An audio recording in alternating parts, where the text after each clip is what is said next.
કરેલો એને આપણે ડિટેલમાં હવે ટ્રાય કરીએ. ગોલ્ડ અને રિયલ એસ્ટેટ આ બંને સેક્ટર ઉપર તમારો આઉટલુક શું છે, અને આપણે બધી જ અસેટ ક્લાસનું કમ્પેરિઝન જો કરીએ તો આવનારા 3 થી 5 વર્ષ માટે gold, real estate, date instrument અને ઇક્વિટી આ 4 અસેટ ક્લાસનું પરફોર્મન્સ કેવું રહેશે અને આપણે અલોકેશન કેવી રીતે કરવું જોઈએ.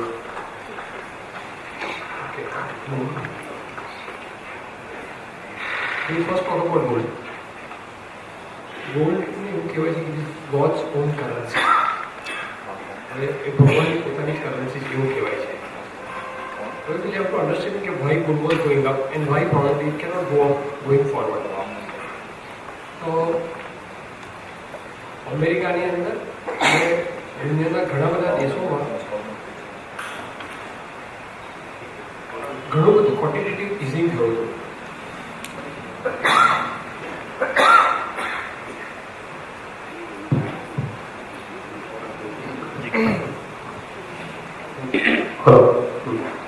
તો બહુ હેવી ક્વોન્ટિટેટિવ ઇઝિંગ થયું હતું. એનો મતલબ એવો થાય કે ગોલ્ડ જેટલું હતું એટલું જ રહ્યું, અને સપોઝ આપણે ડોલર વિચારીએ તો ડોલરની નોટ ખૂબ પુષ્કળ ક્વોન્ટિટીમાં છાપવામાં આવેલી, એટલે ગોલ્ડ એટલું ને એટલું અને ડોલર બહુ વધી જાય. તો એ સિચ્યુએશન ડેફિનેટલી જો ગોલ્ડને ડોલર ટર્મ્સમાં વેલ્યુ કરવામાં આવે તો ગોલ્ડની વેલ્યુ ઉપર જવી જોઈએ. And that is exactly what happened after 2008. Huge વેમાં quantitative easing which triggered massive bull run in gold. હવે શું છે, અત્યારની સિચ્યુએશન શું છે, તો અત્યારની સિચ્યુએશનની અંદર ક્વોન્ટિટેટિવ ઇઝિંગ બંધ કરી દેવામાં આવ્યું છે. પ્રોબેબલી થોડુંક રોલબેક પણ થશે અને યુરોપમાં થોડું ક્વોન્ટિટેટિવ ઇઝિંગ આવશે, હજી ચાઇનામાંથી થોડુંક આવશે, પણ સૌથી મોટું ક્વોન્ટિટેટિવ ઇઝિંગ યુએસનું હતું અને તે બંધ થઈ ગયું છે. In that kind of situation મારા હિસાબે ગોલ્ડ ઉપર જવાનો કોઈ સ્કોપ નથી. કદાચ બહુ ક્રેશ નહીં થઈ જાય, ઉપર જવાની શક્યતા ઘણી જ ઓછી નથી. હવે now we talk about real estate. ઇન્ડિયાની રિયલ એસ્ટેટની આપણે વાત કરીએ તો છેલ્લા 5-6 વર્ષમાં ઘણી મોટી તેજી રિયલ એસ્ટેટમાં આવેલી છે. પણ એનું કારણ શું હતું, તો તેનું તમે એક બેઝિક રીઝન તમે જો જોવો ને તો એનું એક કારણ મને એપરન્ટલી એવું દેખાય છે કે businesses were not doing well and therefore equity market was not doing well, અને કોઈ એસેટ ક્લાસ એવી હતી નહીં જ્યાં પૈસા રોકી શકાય. એટલે લોકોને એવું લાગતું હતું કે રિયલ એસ્ટેટમાં જ રોકીએ, અને એ જે રિયલ એસ્ટેટમાં મોટો ફ્લો આવ્યો, inflation was on the higher side, business is not doing well, તો એ સિનેરિયોની અંદર huge funds came to real estate sector. અને real estate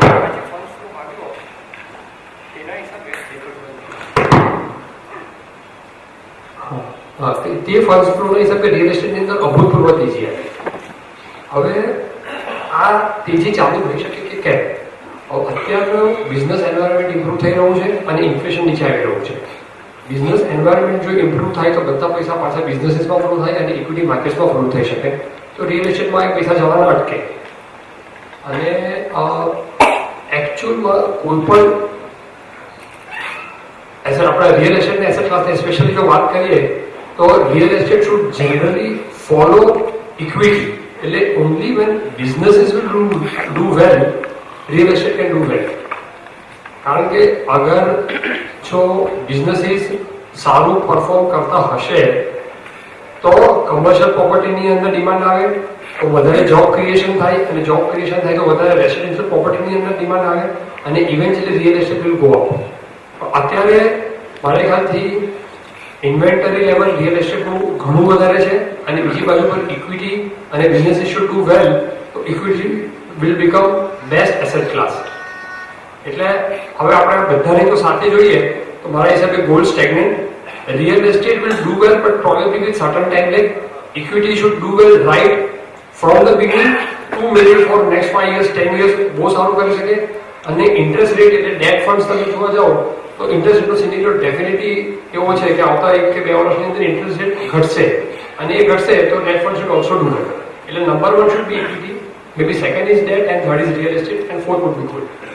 if you want to rank it, અને એ પ્રમાણે તમારે એલોકેશન ડાયવર્સિફિકેશન તો કરવું જ જોઈએ, એટલે એલોકેશન તમારે એ પ્રમાણે એડજસ્ટ કરવું. નીરજભાઈ, તમારો વ્યૂ સેમ છે કે આ એસેટ ક્લાસના અલોકેશનમાં તમે કંઈક ચેન્જીસ કરવા માંગો છો? I think before asset allocation, financial planning is important.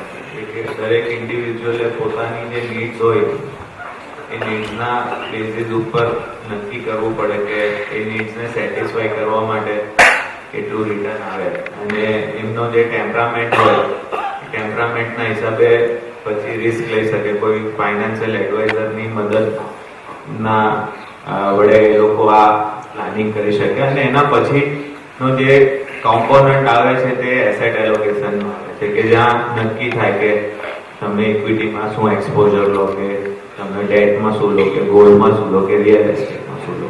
I think that is the first step, અને એના પછી તમે નક્કી કરો કે ક્યાં ઇન્વેસ્ટમેન્ટ થાય. એઝ ફાર એઝ એસેટ્સ વિશેની આપણે વાત કરીએ તો પર્ટિક્યુલરલી ગોલ્ડમાં નોર્મલી લોંગ ટર્મ રિટર્ન તમે જો તો ઇન્ફ્લેશન જેટલું રિટર્ન આવ્યું છે. It is more of a store of value. કે 2003 to 2013માં કદાચ 20-25% રિટર્ન હતું, પણ એની પહેલાના તમે 20 વર્ષ જો તો 0% રિટર્ન હતું ગોલ્ડમાં. રોજનો એપ્રિસિએશન ઇન ગોલ્ડ. અને ગોલ્ડ પર્ટિક્યુલરલી મને પર્સનલી બહુ સમજ નથી પડતી.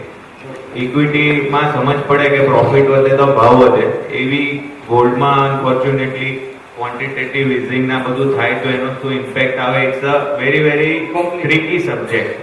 એટલે ગોલ્ડ હોવું જોઈએ, but it's more of a hedge against currency, કે કાજે કઈ વર્લ્ડમાં ક્રાઇસિસ થાય કે એવું કંઈક થાય તો some exposure to gold can probably help you. Real estate ને ઇક્વિટી આ બંને ગ્રોથ એસેટ ક્લાસ છે, કે જ્યાં તમને 15%નું overall growth futuristic long term આપણે રાખીએ તો મળ્યું છે. રિયલ એસ્ટેટમાં લિક્વિડિટી ઓછી છે, ઇક્વિટીમાં લિક્વિડિટી વધારે છે. તો તમે તમારા કમ્ફર્ટના હિસાબે પ્લાનિંગ કરીને એમાં ઇન્વેસ્ટમેન્ટ કરો. રિયલ એસ્ટેટ થોડું ટ્રિકી બીજી રીતે છે કે એને હોલ્ડ કરવામાં એના ટાઇટલ રિસ્ક અને બીજા બધા ઘણા રિસ્ક, એને મેનેજ કરવાનો ખર્ચો, એ બધી મેનેજમેન્ટ ઇઝ ઓલ્સો ડિફિકલ્ટ. એટલે ઇન્ડિવિજ્યુઅલની કેવી કેપેબિલિટી છે એના બેઝિસ પર એ કરી શકે. ડેટની આપણે વાત કરીએ તો date more of interest rate call લઈને કરવા કરતા તમે ડેટને એક એબ્સોલ્યુટ રિટર્ન્સના ફોર્મેટમાં વધારે જોતા હો કે ભાઈ મને 9% મળે છે, કે એવરેજ ફિક્સ ડિપોઝિટનો રેટ છેલ્લા 20-25 યર્સમાં 9%નો આવ્યો, તો you can put sum component towards that, કે જે કન્ટિન્જન્સી કોઈ આવે એવા ટાઈમે એ પૈસા તમે વાપરી શકો, કે તરત જ એને તમે લિક્વિડેટ કરી શકો. તો that is how I think you can do. પણ ઇમિડિયેટલી જો ઇન્ટરેસ્ટ રેટ ફોલ થાય તો કદાચ ડેટમાં રિટર્ન, ડેટના મ્યુચ્યુઅલ ફંડમાં કે તમે કોર્પોરેટ બોન્ડ લો, જે ટ્રાન્સફરેબલ સિક્યોરિટી છે, એમાં એક વર્ષમાં 14-15%નું રિટર્ન આવી શકે, પણ પછી પાછું એ રિટર્ન ઓછું થઈ જાય. એટલે લોંગ ટર્મમાં તો એવરેજ રિટર્ન તમારું 8-9%નું જ આવે. આદિત્યભાઈ, નેક્સ્ટ ક્વેશ્ચન થોડો ટેકનિકલ છે. નોર્મલી આપણે સ્ટોક માર્કેટમાં સ્ટોકના વેલ્યુએશન માટે પ્રાઇસ અર્નિંગ મલ્ટિપલ એવો કોમન રેશિયો આપણે જોતા હોઈએ છીએ, અને એવું જનરલ સ્ટાન્ડર્ડ પણ બનાવેલું છે કે 8 થી 10 ની નીચેનો પી હોય તો ઓવરસોલ્ડ કહેવાય, અને 25 થી ઉપરનો પી હોય તો ઓવરબોટ સ્ટોક કહેવાય. તો મારો ક્વેશ્ચન એ છે કે પી મલ્ટિપલ કરતા market cap to GDP overall ઇન્ડેક્સને ઇવેલ્યુએટ કરવા માટે એ વધારે સારો રેશિયો છે, કારણ કે પ્રાઇસ અર્નિંગ મલ્ટિપલને સમજવું કે retail as a retail investor થોડું ડિફિકલ્ટ છે, કારણ કે price earning multiple is a combination of art as well as science. જ્યારે માર્કેટ કેપ ટુ જીડીપી ની વાત કરીએ તો it's a pure statistics. I may not be the best person to answer this. Siddharth may be able to answer that.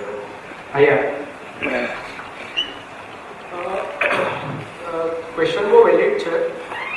મારું એવું માનવું છે કે પીઈ પણ બહુ ઇમ્પોર્ટન્ટ ક્રાઇટેરિયા છે, not for individual stocks but for Sensex કે for Nifty. હું તમને એક્ઝામ્પલ આપું કે 10-12નો જો પીઈ હોય અને ત્યારે જો તમે ઇન્વેસ્ટ કરો છો તો લગભગ 1 કે 2 વર્ષમાં જ રિટર્ન સારા આવી જાય છે, અને એ હિસ્ટ્રી તમે ચેક કરશો તો એ રીતનું થયું છે. એ જ રીતે 15 થી 20નો પીઈ હોય અને ત્યારે જો તમે ઇન્વેસ્ટ કરો જે અત્યારે છે, તો તમારું હોરાઇઝન 3 યર્સથી વધારે હોવું જોઈએ, 3 યર્સ કાં તો 3 યર્સથી વધારે હોવું જોઈએ. એ જ રીતે 20 થી ઉપરનો પીઈ જાય તો પછી તમારું હોરાઇઝન 5 years કે 5 years થી વધારે હોવું જોઈએ. અને 25 ની ઉપર જાય તો તમારું હોરાઇઝન 10 years કે 10 years થી વધારે હોવું જોઈએ. અને 25 પર કદાચ તમે બુક પ્રોફિટ કરીને નીકળી જાઓ તો પણ ચાલે. Even market cap to GDP be 130-140% પર જો આવી જાય તો એ તમને એક રેડ લાઇન બતાવી રહ્યું છે, એ સમજી લેવાનું. એટલે કોશિયસ તો થઈ જ જવાનું, અને મારા હિસાબે તો થોડું બુક પ્રોફિટ બી કરી લેવું જોઈએ. એ સિવાય બી ઘણી સાઇન્સ આવે છે ટોપિંગ આઉટની. ફોર એક્ઝામ્પલ 2008માં રિલાયન્સ પાવરનો આઈપીઓ આવેલો હતો. ત્યારે હું એક દિવસ એ રિક્ષામાં જતો હતો.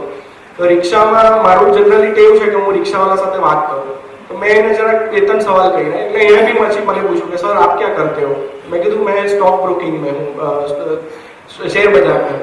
तो एने मैंने पूछू कि रिलायंस पावर का आईपीओ करना चाहिए. હવે રિક્ષાવાળાએ મને આવું પૂછ્યું એ વખતે. એટલે ત્યારે મને થઈ ગયું કે કંઈક લોચા છે. કારણ કે જ્યારે રિક્ષાવાળા તમારી પાસે ટીપ લેવા માંડે, કે જેમ આગળ આપણે વાત કરી કે ડોક્ટર્સના કોન્ફરન્સમાં આ વાતો ચાલુ થઈ જાય, બોલિવૂડમાં આ વાતો ચાલુ થઈ જાય, તો પછી એ ટોપિંગ આઉટની સાઇન છે. કે જ્યારે બધા એક એસેટ ક્લાસને ચેઝ કરવા માંડે તો એ ટોપિંગ આઉટની સાઇન છે.